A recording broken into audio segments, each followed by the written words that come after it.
કલકત્તામાં આરજીકલ medical college and હોસ્પિટલમાં છેલ્લા 36 કલાકથી ડ્યુટી કરી સેમિનાર રૂમમાં જમવા બેસેલ મહિલા ડોક્ટર પર સામૂહિક બલાત્કાર અને નિર્મમ હત્યા થયેલ છે।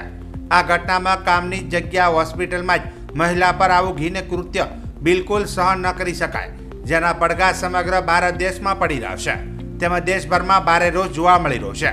ડોક્ટરોથી લઈને સામાન્ય લોકો આ જઘન્ય કૃત્ય આચરનાર આરોપીઓને કડક સજા કરવાની માંગ કરી રહ્યા છે।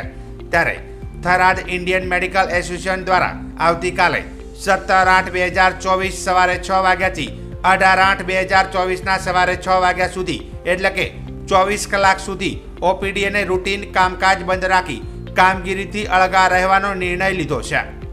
કલકત્તામાં આરજીકર મેડિકલ કોલેજમાં 36 કલાકથી ડ્યુટી કરેલ ફિમેલ રેઝિડન્ટ ડૉક્ટર ઉપર જે જગ્યાને કૃત્ય થયું છે એને બલાત્કાર કર્યા પછી રેપ કર્યા પછી મર્ડર કરવામાં આવ્યું છે। એ ઘટનાને આઈએમએ થરાદ ઘણા શબ્દોમાં વખોડે છે અને સરકારથી અપીલ કરે છે કે બધા અપરાધીઓને જલ્દથી જલ્દ કડી સજા મળે।